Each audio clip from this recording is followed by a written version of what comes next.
everybody, it's Sue and Sal and we're here at our garden. It's the middle of August and we finally had some really good rain, and so our soil has actually got some good moisture in it now and the garden has really taken off.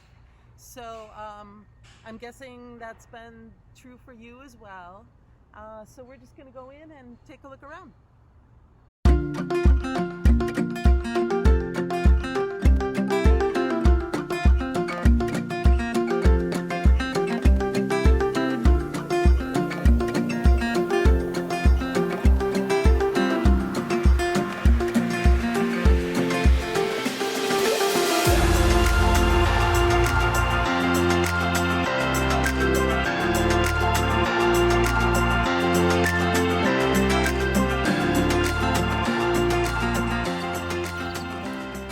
So since it did just rain quite a bit, now is a great time to stir our compost pile, make sure that it's just staying moist and getting turned as much as possible so we can keep generating that compost. So I'm going to try to flip this over.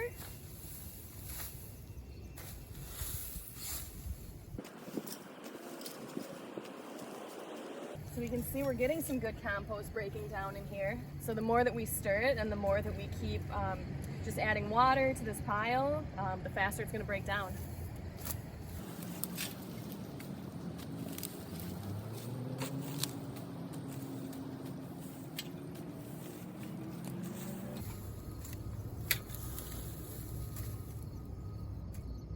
So we've been mentioning that in order to store your crops, some of them need to be cured a little bit.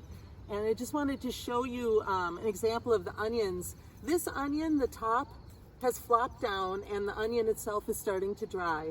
So this is actually ready to pull, and this can be dried down and this will make a great storage onion. So you can see this has gotten really quite thin and floppy here. If you compare that to this onion, it's still really fleshy here. And so this one, as Sal mentioned last week, it's fine for fresh eating, but it is not ready yet to be pulled in order to store. And if you want to speed that process, you just go ahead and push it over and that'll signal this to start drying down a little bit. So you may notice here that our tomato plants are starting to kind of take over the pathway. So they are kind of just spreading everywhere, and we haven't been keeping up with pruning quite as much as maybe we'd like to this summer. So just wanted to remind everyone that, if your plants are just going crazy and just, taking over everything, it is not going to hurt them very much if you just want to prune back some of their branches. So we're just going to go ahead and just prune back some of these branches that are really in the way. We're going to take kind of the side ones and leave a few of the really big branches, so they'll keep producing lots of fruits. But we can take some of these side branches so we can get down the path and it's not going to hurt the plant. We've mentioned in the past succession planting, and I just wanted to point out we pulled our garlic, so we have this empty spot. And it's not too late to put a couple things in the ground still, so we're going to plant a little spinach here.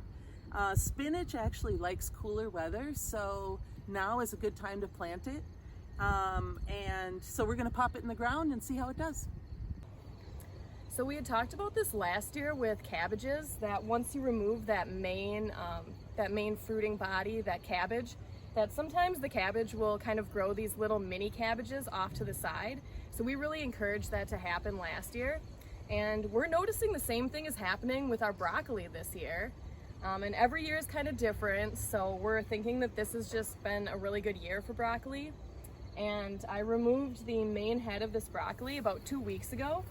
And as you can see, it sent out a lot of these side shoots, which are actually just really nice sized broccoli here. And so we're going to continue to just kind of harvest these and see how many more it's going to make.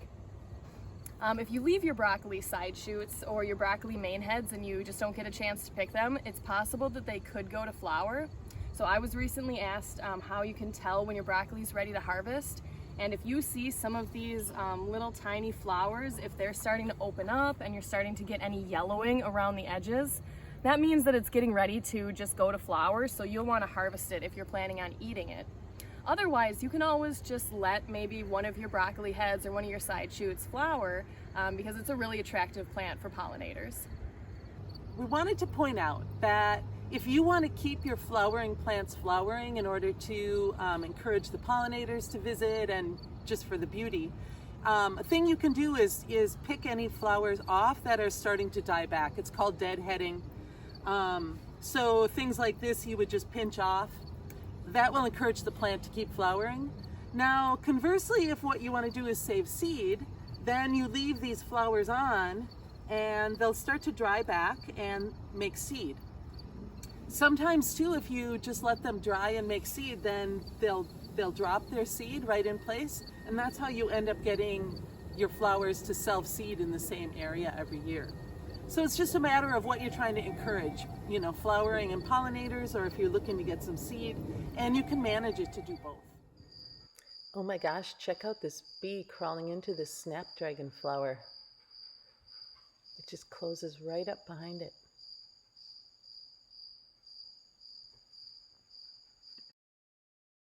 Well, that's it for this week. And as always, you can subscribe to our YouTube channel if you want to get more videos like this one. You can also donate to help support free programming like this by visiting the farmtablefoundation.org website and click the donate button on top. Otherwise, we hope your gardens are growing well, and we will see you next week. Bye. Thanks.